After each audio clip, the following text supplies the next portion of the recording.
Hello viewers, welcome back to our channel. আশা কৰো আপোনালোকে সবে ভালে আছে। সো আজি এটা মই বহুত ইম্পৰ্টেন্ট পৰামৰ্শ দিবলৈ আহিছো। সো আমি সকলোৱে জানো যে কেদিন আগত আমাৰ কি হৈছে 10 সেপ্টেম্বৰত 5550টা পোষ্টৰ ফাৰ্স্ট প্ৰভিজনাল মেৰিট লিষ্ট প্ৰকাশ পাইছিল। আপোনালোকে সকলোৱে জানে। সো এই লিষ্টত কি হৈছে বহুতে নিজৰ নাম লিপিবদ্ধ কৰিবলৈ সক্ষম হৈছিল আৰু বহুতে কি হৈছে নামটো এই লিষ্টত লিপিবদ্ধ কৰিবলৈ সক্ষম হোৱা নাই।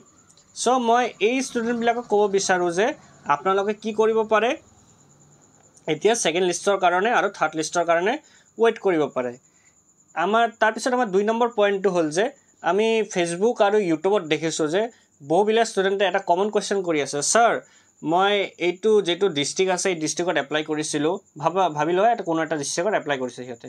সো ইয়াতে কৈ আছে যে স্যাৰ মই এই ডিস্ট্ৰিক্টৰ কি আছে জি কাট অফ আছে এই কাট অফৰ পৰা মোৰ মাৰ্ক অলপ বেছি আছে বা হেতু মাৰ্ক মই ক্যাৰি কৰিছো, তথাপিও এই লিষ্টত মোৰ নামটো কিয় অহা নাই। সো মই এই স্টুডেন্টক ক'ব বিচাৰো যে আপোনালোকে DEE সাইট ভিজিট কৰিব পাৰে বা আমাৰ DEE সাইটৰ পৰা এটা ডেট দিছে যে এইটো ডেটত যায় আপোনালোকে কি কৰিব পাৰিব, আপোনালোকৰ যি বিলাক প্ৰবলেম আছে হিয়তক ক'ব পাৰিব। সো আপোনালোকে কি কৰিব নিজৰ ডকুমেন্ট বিলাক লৈ যায়, মানে আপোনালোকৰ যি বিলাক অৰিজিনাল সাৰ্টিফিকেট আছে লৈ আপোনালোকে DEE ভিজিট কৰিব পাৰে আৰু নিজৰ মানে প্ৰবলেম বিলাক ক'ব পাৰে। সো তেতিয়া কি হ'ব হিয়তে আপোনালোকৰ যি বিলাক প্ৰবলেম আছে এটো সলিউশনটো দিব।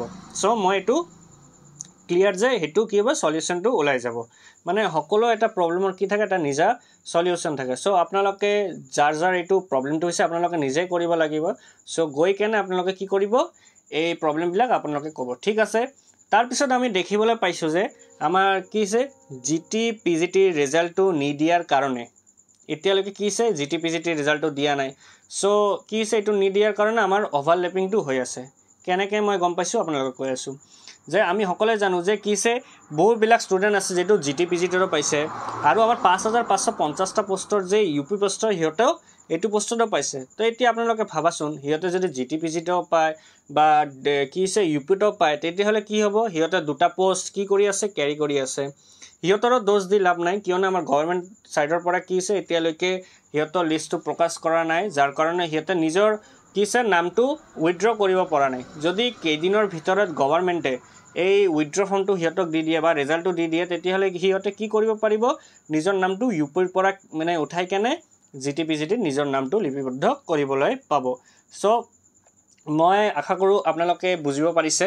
সো এতিয়া মোৰ কথাটো হ'ল যে এই ওভাৰল্যাপিংৰ বিষয়ত গভৰ্নমেন্ট ভালকে জানিব নোৱাৰে, কিয়নো হিয়তে মানে ইলেকশন লৈ বিজি আছে। আমি সকলোৱে জানো যে আমাৰ বিটিআৰত কি হ'বলৈ যায় আছে ইলেকশন। তে এই ক্ষেত্ৰত আমাৰ কি আছে আমাৰ সিএম ছাৰে বহুত বিজি হৈ আছে আপোনালোকে জানে। সো এই ক্ষেত্ৰত আপোনালোকে কি কৰিব পাৰে আপোনালোকে গভৰ্নমেন্টৰ চকুটো মানে কি কৰিব পাৰে মানে যদি এট্ৰাক্ট কৰিব বিচাৰে এই ক্ষেত্ৰত আপোনালোকে টুইট কেম্পেইনিং কৰিব পাৰে, টুইটাৰ কেম্পেইনিং, তাৰ পিছত আপোনালোকে কি কৰিব হ্যাশট্যাগ চলাব পাৰে আৰু বহুত ইম্পৰ্টেন্ট আপোনালোকে এটা প্ৰেছ মিট দিব পাৰে। যদি আপোনালোকে এই বিলাক বস্তুবিলাক কৰি লয় তেতিয়ালে কি হ'ব গভৰ্নমেন্টও বুজি পাৰিব যে আমাৰ কি হৈ আছে যে এই 5550টা পোষ্টত বা জিটি পিজিটিৰ কাৰণে কি হৈ আছে আমাৰ ওভাৰল্যাপিংটো বাঢ়ি যায় আছে। সো গভৰ্নমেন্টও কৈছিল যে আমি ওভাৰল্যাপিংটোৰ কাৰণে কিবা কৰিম, কিন্তু যেহেতু হিয়তে কিবা বস্তুবিলাকই নাজানে, হিয়তে যদি ইনফৰমেশনই নাপায় হিয়তে তো কিবা কৰিবই নোৱাৰে। সো মই বিচাৰো যে যদি আপোনালোকে যিবিলাক স্টুডেন্টৰ কম মাৰ্ক আছে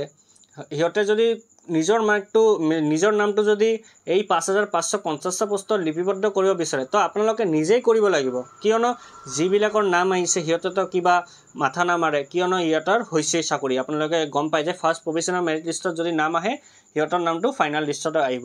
সো যিহতৰ নাম বিলাক আহা নাই হিয়তে কি কৰিব লাগিব এই পদক্ষেপ বিলাক কৰিব লাগিব যে ফাৰ্স্ট টুইটাৰ কেম্পেইনিং বা তাৰ পিছত হ্যাশট্যাগ চলাব পাৰে বা মোস্ট ইম্পৰ্টেন্ট প্ৰেছ মিটো চলাব পাৰে।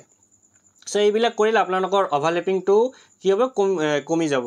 আৰু এটা ভাল হ'ব যে যদি এই ওভাৰল্যাপিংৰ বস্তুবিলাক চেছ পায় বহুত কম পাৰ্চেন্টেজ থকা বিলাকও পাই যাব আৰু ইয়াৰ প্ৰভাৱ আমি কি দেখিবলৈ পাম 4500টো আমি দেখিবলৈ পাম। সো আপোনালোকে যদি এই পদক্ষেপটো ভালকে লয় তেতিয়াহলে কি হ'ব আমাৰ যে মানে কম মাৰ্ক থকা স্টুডেন্ট বিলাকো চাকৰি পাবলৈ সক্ষম হ'ব বা নেক্সট যেটো ৰিক্ৰুটমেন্ট হ'ব 4500 হিয়তে নাম লিপিবদ্ধ কৰিবলৈ সক্ষম হ'ব। সো আশা কৰো আপোনালোকে গোটেইবিলাক বস্তু বুজিবলৈ পাইছে। সো লাষ্টলৈকে আপোনালোকে যদি মোৰ ভিডিঅ'টো ভাল লাগে আপোনালোকে মোৰ চেনেলটো লাইক কৰিব শ্বেয়াৰ কৰিব আৰু সাবস্ক্ৰাইব কৰিব থ্যাংক ইউ